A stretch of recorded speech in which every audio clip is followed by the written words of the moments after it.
Olá pessoal, boa noite. Começar uma live com o jornalista Laerte Viana, do canal Super Lutas, né? Um jornalista que vem fazendo um trabalho fantástico, né? Esperar ele entrar aqui para a gente começar a fazer essa live com ele.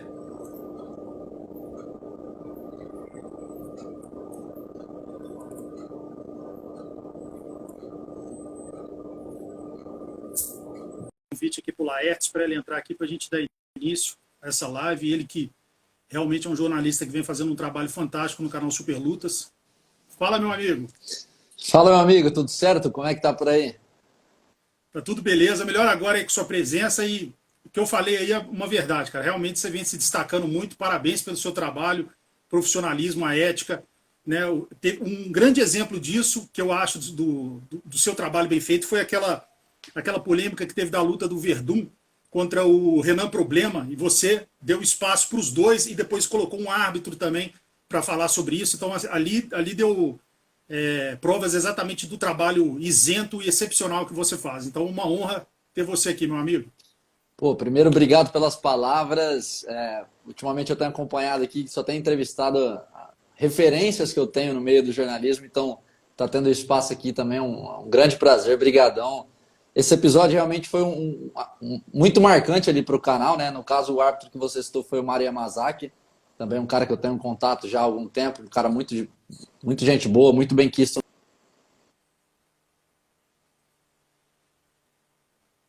Sido feito no Parece que deu caso, uma né? travadinha ali no Laerte, espera ele voltar. Tá, aqui tá de boa. Como é que tá por aí? Não, agora voltou. Aí você falou que o Mário é super gente boa, realmente ele é pessoa fantástica mesmo. Aí depois o resto não saiu.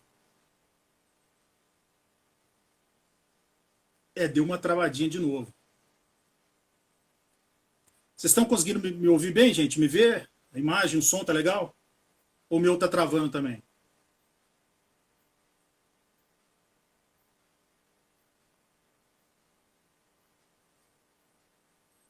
Se puder mandar uma mensagem aí se o áudio e o vídeo aqui tá bom, ou o meu tá travando também.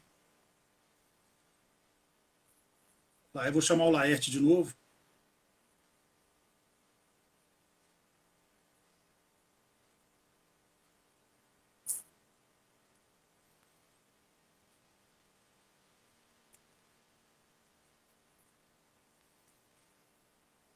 Esperar o Laerte entrar aqui. Opa, fala, meu amigo. Probleminha na conexão, né? Caiu aqui, não tinha visto. Não, acontece. Tranquilo. Aí você está falando sobre o Mario Des- Yamazaki? Desculpa pelo problema técnico Não, aqui. é isso. Tranquilo, acontece. Sobre o Mário, sim, o Mário Yamazaki eu já conhecia ele, já tinha gravado em algumas oportunidades. E como foi um caso muito emblemático, aquilo que aconteceu entre o problema e o Verdun, achei legal ouvir não só os dois lados, mas também alguém de maneira isenta, né? Que no caso, e alguém com muita credibilidade no meio, que é o Mário Yamazaki. Né, exatamente. E você e o Alonso, assim, eu não vou falar de outras pessoas porque eu não vi, mas eu lembro que vocês dois fizeram esse trabalho de conversar com o Verdun, com o Renan, com árbitros. Então, assim, ali mostras do seu profissionalismo, da sua ética. Falando em Alonso, né, eu tive a oportunidade de entrevistar o Alonso acho, umas 2 semanas atrás, das várias vezes que eu já entrevistei, já consegui entrevistá-lo, e também ontem entrevistei o Marinho, e ambos elogiaram bastante o seu trabalho. O Marinho até falou que você chegou a trabalhar com ele no seu início, alguma coisa, você acha que você era estagiário dele, alguma coisa nesse sentido, e ambos elogiaram bastante o seu trabalho, falando que você é uma referência para eles. Então, como que você enxerga isso, né? Deve dar um orgulho bastante orgulho para você saber que essas referências, né, esses dois ícones têm você como uma pessoa que vem fazendo um trabalho brilhante. Pô, eu recebo. Do Alonso eu tive a oportunidade de assistir, do Marinho ainda não consegui ver, mas vou assistir depois o bate-papo também. Recebo com muita gratidão, muita felicidade, mas na verdade acho que é o contrário, né? Eu que tenho eles como referência, são dois caras aí. O Alonso, acho que é a unanimidade que desvabrou o caminho todo aí. Desde 90 e pouquinho, o Alonso já estava cobrindo o Pride 92. no Japão. O Marinho também há muito tempo, quando tinha os programas lá no Sport TV também, depois na Fox Sports. Então, realmente, eu fico muito feliz com as palavras dos dois, que são duas boas referências para mim. Com certeza.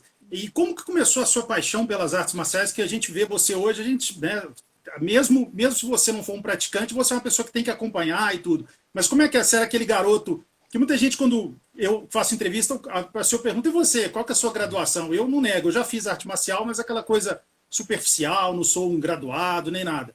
Você tem graduação dentro da arte marcial, esse tipo de coisa, ou você é da minha turma também, só aquele apaixonado mesmo, um entusiasta da luta? Somos do mesmo time. Uma época, quando eu estava morando fora, eu fiz um pouquinho de jiu-jitsu ali, mas bem pouco mesmo. Eu não levei muito jeito, tenho o corpo meio zoado, algumas lesões já, então não é minha praia. Eu realmente. E eu caí meio que de paraquedas no MMA, nas artes marciais como um todo. Na minha infância, eu até acompanhava, mas não era algo muito presente ali, de todo dia estar assistindo, algo do tipo. Foi mais depois de, entre aspas, não velha a palavra certa, mas da adolescência para frente que eu comecei a acompanhar de fato e migrei, comecei a trabalhar com isso também, meio que, a gente vai chegar nisso ainda, mas também meio que de paraquedas. Você era aquele garoto que assistiu o Grande Dragão Branco e ficava querendo ser o Van Damme, você não era dessa geração, não? Não, cara, eu sempre fui muito apegado em futebol, né? Quando eu era moleque, minha parada era futebol, futebol, futebol. E o MMA apareceu, sei lá, de uns 10 anos para trás. Então, uns 10, 12 anos para trás. Como eu disse, eu acompanhava, sabia quem eram os lutadores e tudo mais, mas não tinha essa paixão que eu tenho hoje em dia. E no futebol, qual que é o seu time? Sou corintiano, tô começando a voltar a ser um pouquinho feliz. Tá melhorando, né? Tá Eu sou melhorando. atleticano, eu sou aquele eterno sofredor, né, cara? Então, Infelizmente. tá de Vê se esse luta ano ainda. vê se esse ano a gente belisca alguma coisa aí. Agora vamos falar como é que você, no jornalismo a gente sempre vai ter você como referência no Super Lutas. Mas antes disso, até que você já trabalhou com o Marinho, então você já, antes de estar no Super Lutas, você já acompanhava o mundo da arte marcial, já, até jornalisticamente. Fala um pouco pra gente da sua. Desde quando você formou no jornalismo, se você antes de entrar para a arte marcial, você cobria outro tipo de segmento, enfim, fala um pouco pra gente, desde a sua formação até o atual momento no Super Lutas. Eu formei em 2014, final de 2014, começo de 2015, e desde 2013, que foi quando eu comecei a trabalhar, eu trabalhava com futebol, fazia estágio na época na faculdade, apresentava um programa de futebol, depois eu trabalhei como estagiário na Rede Globo local daqui, e aí quando eu formei, eu tirei e fui fazer intercâmbio em San Diego, nos Estados Unidos, e lá, como eu estava só estudando e estava com tempo livre, eu comecei a escrever matérias, resenhas, para um site que chamava Olímpio MMA, que hoje se juntou com o MMA Brasil, que é uma referência também no site. Tem o Matheus Costa, o Gabriel Carvalho, o Alexandre Matos e tudo mais.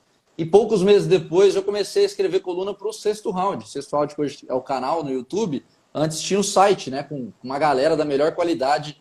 Não vou citar nomes um por um aqui para não cometer a injustiça de errar, de acabar esquecendo algum, mas só tinha caras realmente que eram tinha muita credibilidade. Eu comecei a escrever pro Sexto Round e alguns meses depois o próprio Super Lutas. Hoje eu produzo pro Super Lutas no YouTube, mas na época eu escrevia para o site, em 2016, que foi quando eu comecei, mais ou menos, acho que abril, maio de 2016, alguma coisa assim.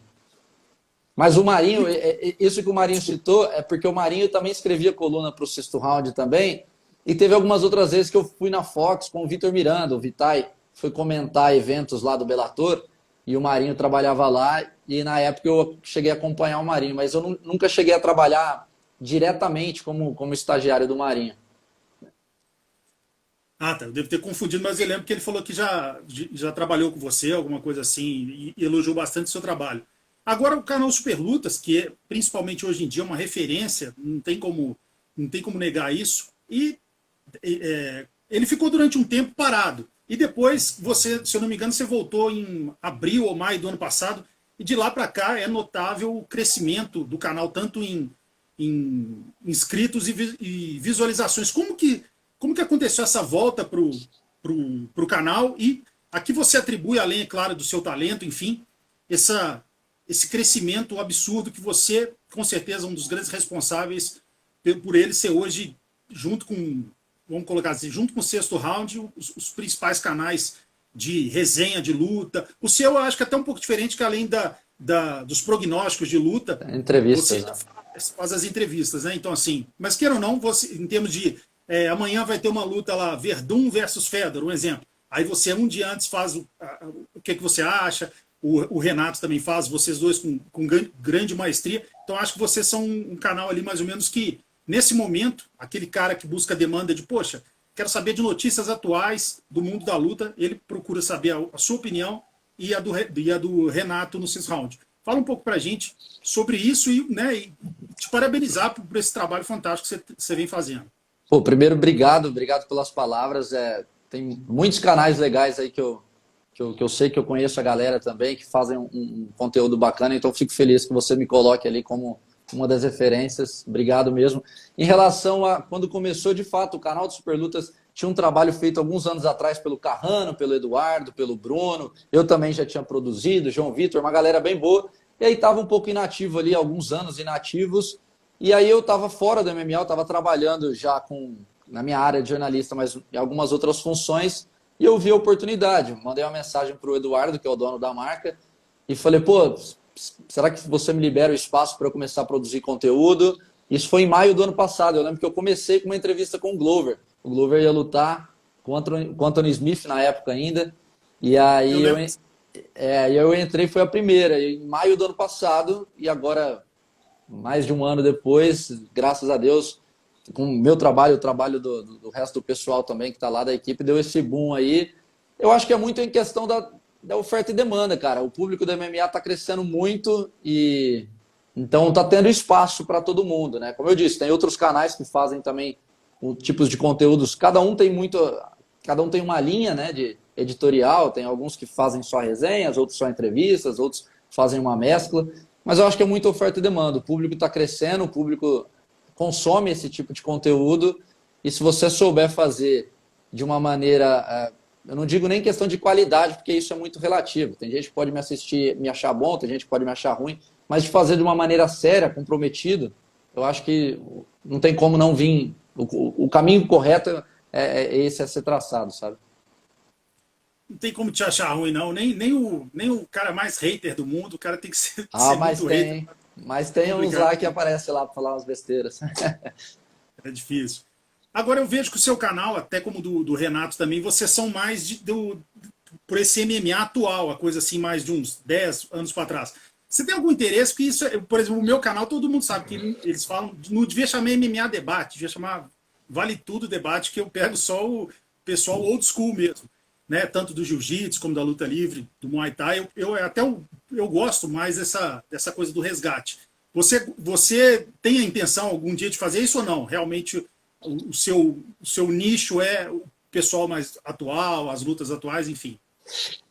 Acaba sendo, porque como eu te disse, na minha infância eu não era um cara muito apaixonado por MMA, acompanhava meio de longe, então para eu falar com propriedade no sentido de entregar um conteúdo que eu sei que eu não vou estar falando uma informação errada, não vou estar falando uma besteira, tem que ser alguma coisa atual, que é algo que de fato eu estou por dentro, todos os dias consumindo, lendo, me informando.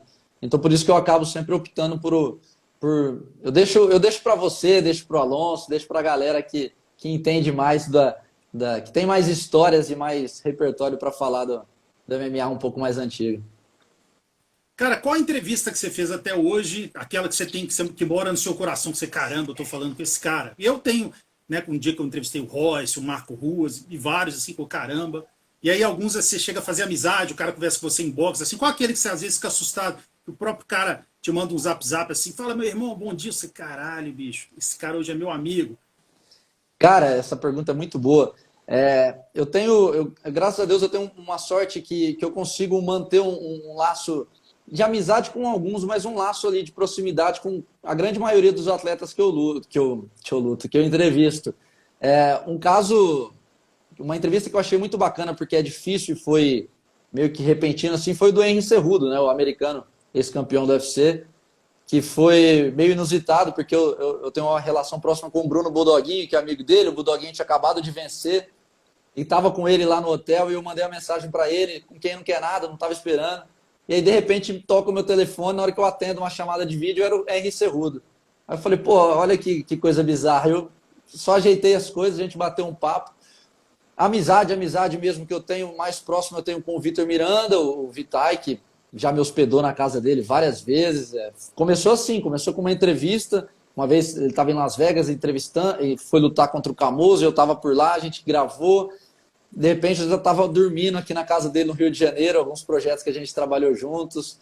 O Verdun, hoje eu tenho eu presto um serviço para o Verdun em paralelo, hoje eu e o Verdun a gente troca mensagem direto também. O próprio Renan Problema, eu fui para o México com ele, com o Patolino, o ano passado, o Patolino foi lutar no Taura, e a gente acabou ficando, eu fiquei hospedado com o Patolino, uma figura assim que você dá risada o dia inteiro com ele. O Problema, um cara do coração do tamanho dele, de 2 metros e pouco de altura. Então, assim, para eu escolher um só é um pouco difícil, porque ainda bem eu consigo manter uma relação bacana com vários lutadores, assim. Assim, eu também acho que o segredo é esse. Se o cara gostar de você e você precisar de uma indicação, por exemplo, um cara que você sabe que é da equipe dele, na hora ele, toma. Assim, você já sabe que é meio caminho andado. É um negócio, é muito aquele boca a boca, aquela coisa assim, né? Eu consegui fazer o meu ciclo de 180 entrevistas assim, um por um, cara. Assim, você citou essa passando, é bem legal mesmo. Você citou eu estava falando agora e me veio à mente, eu falei do Henry Cejudo, mas talvez uma entrevista que mais marcou mesmo foi essa do Verdun, logo após a luta contra o Problema, porque foi algo muito inusitado, assim, a luta aconteceu, teve toda aquela polêmica, bateu ou não bateu. Alguns minutos depois, o Verdun estava no quarto com a cara toda marcada ainda, né, da marca da luta, e estava falando comigo no telefone. E na época, isso foi em maio, começo de maio, eu e o Verdun não tinha tanta proximidade igual a gente tem hoje. Eu fui para Florianópolis lá, a gente ficou conversando tudo. Na época eu era apenas um conhecido, né? Eu já tinha gravado com ele, mas não tinha uma relação assim de mais de amizade.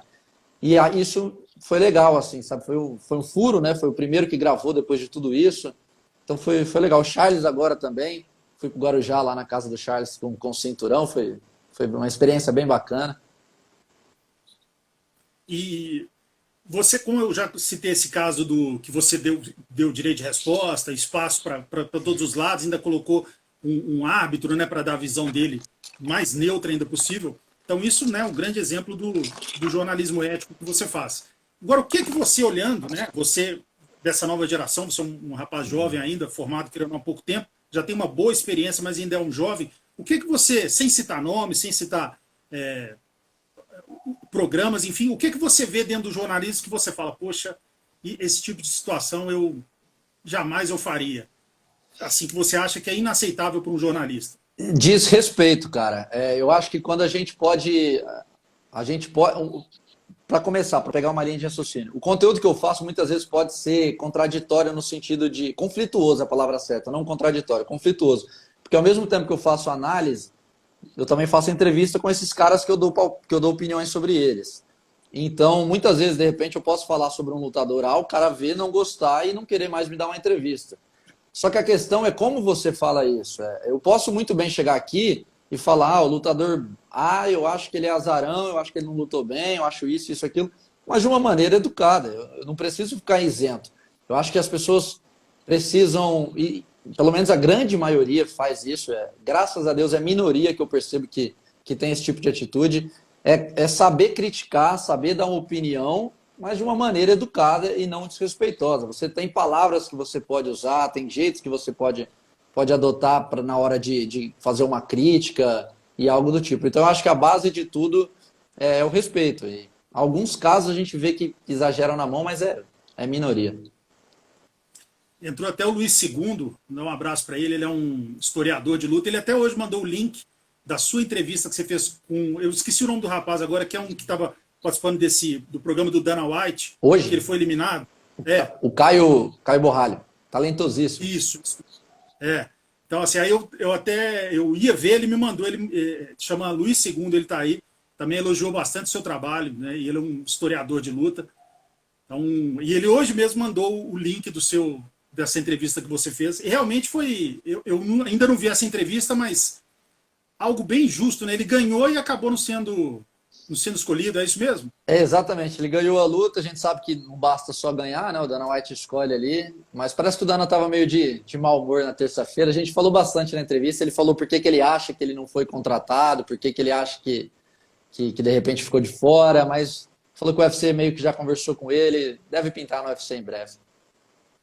Bacana. Caio Borralho, depois eu vou assistir essa matéria que você fez. E se a gente pudesse fazer aquelas entrevistas impossíveis, assim, cara, entrevistar o Crocop, o Fedor, aquela coisa assim, se você pudesse escolher 5 nomes, você tem que pensar bem, caramba, então vai ser a cartada. O que você falar, esse cara amanhã vai aparecer aí no seu escritório, vai te dar uma entrevista de 1 hora. 5 pessoas.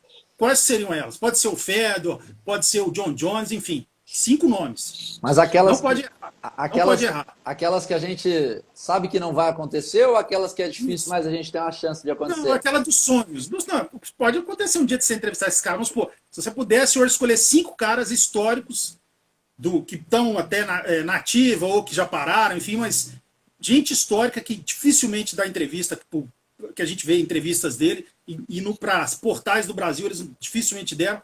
5 nomes históricos que eles dariam entrevista para você. Quem que você escolheria? Eu não vou... pode arrepender. Então pensa bem. Nossa, deixei este fora. Pensa em 5 bons. Tá, eu vou começar com o que eu estou tentando, mas acho que eu não vou conseguir, vai um tempinho, que é o Ricardo Arona. Estou tentando falar com o Tigre há algum tempinho, já mandei várias mensagens ali no Instagram, mas ainda não deu certo. Quem sabe em breve ele aparece aí no canal do Superlutas.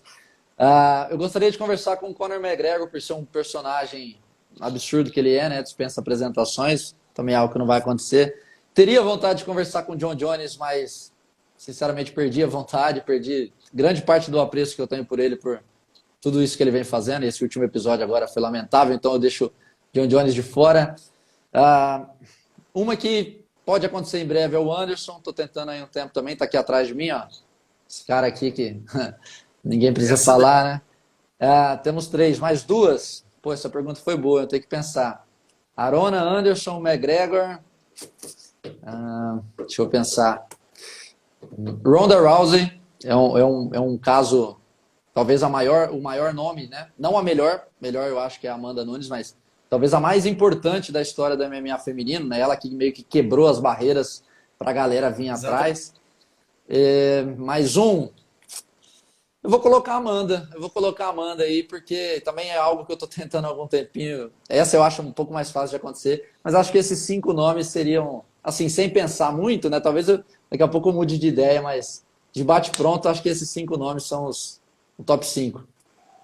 Cara, você falou do Arona, eu consegui entrevistar o Arona uma vez, eu fiquei até assim, chocado, porque é difícil mesmo, ele é uma pessoa, todo mundo fala mais recluso, mais na dele, gente finíssima, um cara assim, muito educado, muito legal, mas é porque ele é da natureza dele ser um cara assim mais tranquilão, né? Gosta de ficar no mundo dele e tal. Mas vou tentar te ajudar nessa, cara. Eu acho que eu consigo umas pessoas aí que eu aceito, tô aceitando. Te aproximem mais de conversar com ele. E, cara, foi uma das entrevistas que eu mais gostei, justamente quando eu fiz ela, eu sabia. Caramba, é histórico e vai ser difícil eu conseguir outra com ele. A gente não vê, né? A gente não vê o cara falando na mídia e tudo mais. É realmente algo marcante. É muito legal mesmo. Agora eu vou fazer algumas perguntas para você, no sentido do você que gosta, que acompanha o MMA atual, e algumas opiniões suas. Se a luta acontecer nos pesados, né? Apesar desse imbróglio que aconteceu novamente com o John Jones, ele o Ngannou nos pesados, como que você enxerga essa luta? Cara, é uma pergunta muito difícil, porque a gente não sabe como que vai ser o John Jones nos pesados, né? O corpo, a velocidade, a questão da envergadura, ele ainda é muito alto, mas ele perde grande parte do alcance que ele tem em relação aos caras da categoria de baixo. A pressão, a gente sabe que a pegada é outra. Ngannou mostrou uma ótima defesa de quedas na revanche contra o Miocic. Então, eu botaria um favoritismo aí no Ngannou, porque, pô, o cara tem o toque da morte na mão, né? Bateu, mexe até o hemisfério de lugar com aquela mão direita dele. Então, eu colocaria um favoritismo no Ngannou aí. Ele é sinistro mesmo. Eu também acho, por causa de tudo isso que você falou, porque todas as vantagens do John Jones, lá nos pesados... Ele meio que perde nos pesos pesados, né?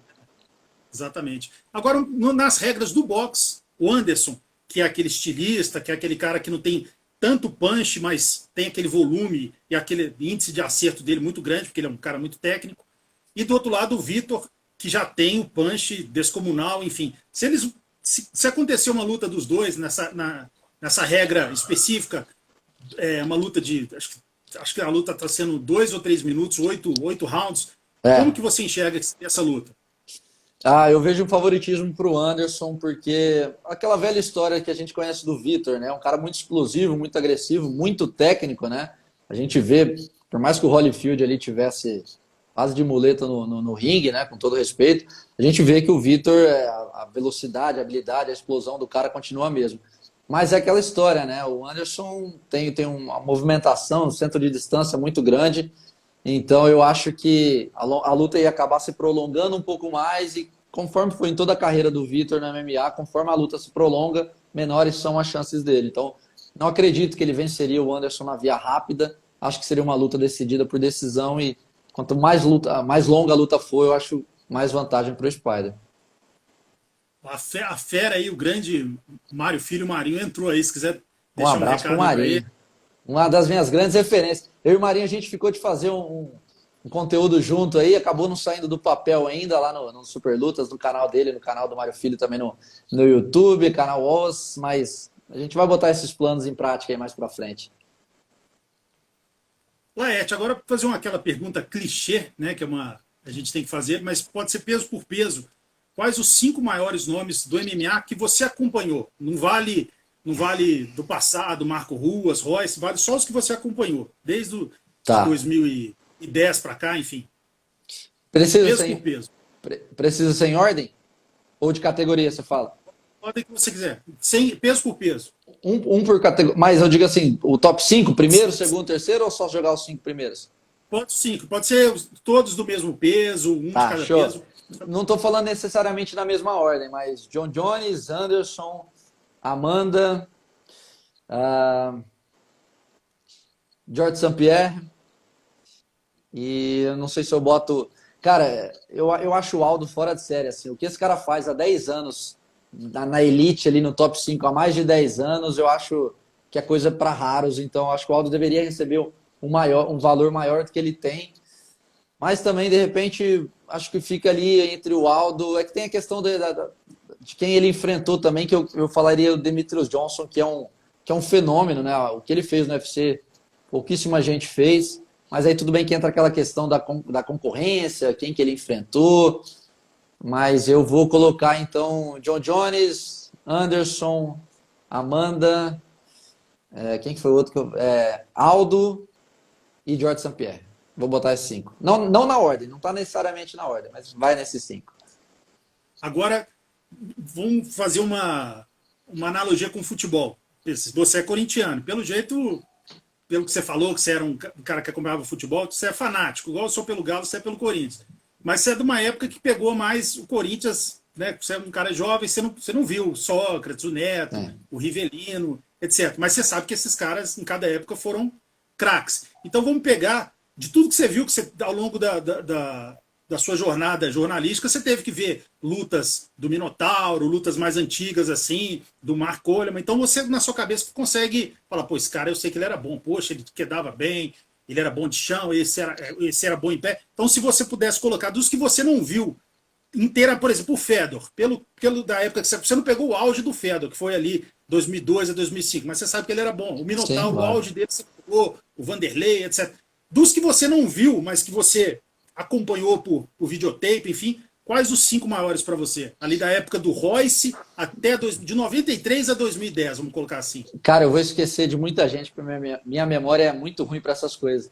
Mas o Fedor não tem como não deixar de colocá-lo, né? O Fedor, inclusive, poderia entrar nessa lista que eu coloquei, mas é como eu não vi ele no auge, né? Então, mas Fedor entra na lista. Cara, o que o Shogun lutou no Pride também foi brincadeira, né? Então, pegando assim, tirando a atualidade, pegando só os caras das antigas, eu acho que o Fedor, Shogun, Minotauro,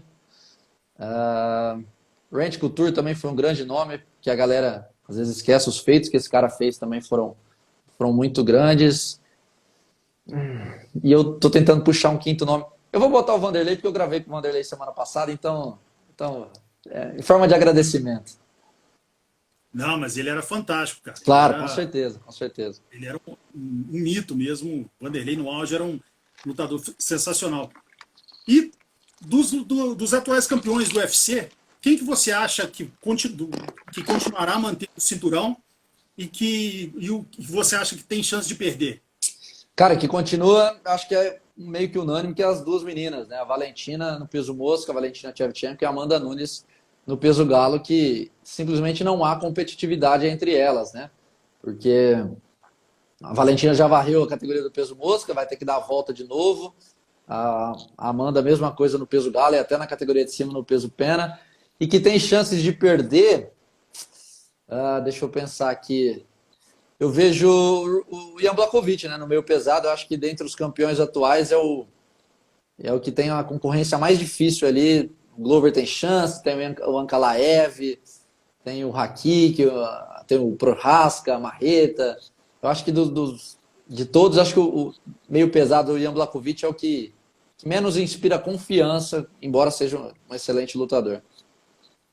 E qual a luta que não aconteceu dentro de alguma determinada categoria que você casaria, que seria a luta dos sonhos, assim? John Jones e Anderson, né? Não tem nem como ir contra isso. Né? No auge dos dois, acho que todo mundo sonhou com essa luta um dia. Ou até Anderson e Saint-Pierre, mas eu fico com Anderson e John Jones. É uma pena que isso nunca saiu. E também, para ser até mais recente, eu queria muito ter visto essa luta mais. Acho que é a luta mais zicada da história do MMA recente, que foi o Khabib Nurmagomedov e Tony Ferguson, né? Que foram marcados 5 vezes, até fio de câmera atrapalhou o duelo lá. O Ferguson tropeçou, machucou o joelho. Acho que essas duas lutas vão ficar no nosso imaginário aí na eternidade. E que se essa luta acontecesse, você apostaria tudo no Nurmagomedov? Com aquele jogo dele de quedas? Agora hoje falando, parece um pouco de engenheiro de obra pronta, porque a gente viu como o Ferguson foi amassado pelo Charles, pelo Dariush, né? Então, hoje fica fácil, mas na época, hoje falaria Khabib, mas na época, eu lembro que eu tava muito em cima do muro, assim. Agora é mais fácil falar, porque a gente já viu quem teve jogo parecido. Mas na época, eu ficaria, eu acho que uma leve vantagem pro Khabib, mas meio que em cima do muro nessa. Na outra, eu acho que eu apostaria no John Jones contra o Anderson. Porque a questão do casamento de estilo, né? O calcanhar de Aquiles do Anderson sempre foi o ponto forte do Jones, então eu acho que se tivesse saído, eu acho que o americano teria levado a melhor. Se o Jones estivesse tomando um atraso em pé e falar que quer saber, vou levar pro chão e... Poxa, a live foi bem rápida, cara. Todas as perguntas que eu queria fazer para você eu fiz, mas fica aqui uma forma de homenagem para você, um trabalho excelente que você vem fazendo. A gente só tem que te agradecer, você é uma referência, eu gosto muito do seu estilo. Eu não sou de assistir canais de... Não é nem arrogância, nada, porque eu gosto muito da época old school, então eu gosto de entrevistas com aqueles caras mais das antigas, mas quando eu quero ver algo relacionado ao atual MMA, eu vejo o Sexto Round, mas principalmente, antes de tudo, eu vejo o seu canal. Então, assim, parabéns pelo resgate que você fez ao Super Lutas. O seu trabalho é fantástico, muito ético, você é um grande jornalista e o céu é o limite para você, cara. Foi uma honra ter conversado com você. Gostei muito e continue sendo essa pessoa bacana, legal, que toda hora que a gente conversou aí em box, você tratou nota 1000, então você é um cara que o seu sucesso está garantido. É só você seguir isso que você vem fazendo. Cara, primeiro, obrigado pelas palavras. Nem sei se eu mereço tanto, mas fico muito feliz realmente por tudo que você falou aí. É uma honra ver que, de alguma maneira, o trabalho é reconhecido, né? É o que eu te falei, se a gente trabalhar de maneira séria, com respeito e determinado naquilo que a gente quer, naturalmente os frutos vão acontecer. Então, isso que você falou, que eu sempre respondo, eu acho que é o básico, né? A gente ser educado, a gente saber tratar bem as pessoas. Acho que todo mundo deveria ser assim, então eu não vejo nem como um mérito, eu vejo como uma obrigação. Mas obrigado pelas palavras, obrigado pelo elogio ao canal do Super Lutas. Tem uma equipe bacana lá agora, o canal tá bem bacana, tem muito conteúdo, tem live, podcast, resenha, entrevista, vídeo de luta, enfim. É um conteúdo bem recheado que está lá agora no canal. Então, obrigado pelas palavras, obrigado pelo espaço também. É uma honra estar falando contigo aqui. Tantos nomes importantes passam por aqui e eu estar passando. É, sem dúvida, uma grande honra para mim, cara. Obrigadão, sempre que precisar, já sabe. Só dá um toque aí que tamo junto. Você foi mais um nome importante, com certeza. Obrigado, cara. Tamo junto, meu irmão. Fica com Deus. Vou deixar essa live salva no GTV, do @MMA Debate Oficial, e amanhã, fatalmente, eu vou colocar ela no YouTube. Show Tamo de junto, bola. meu irmão. Fica com Deus. Valeu, obrigado.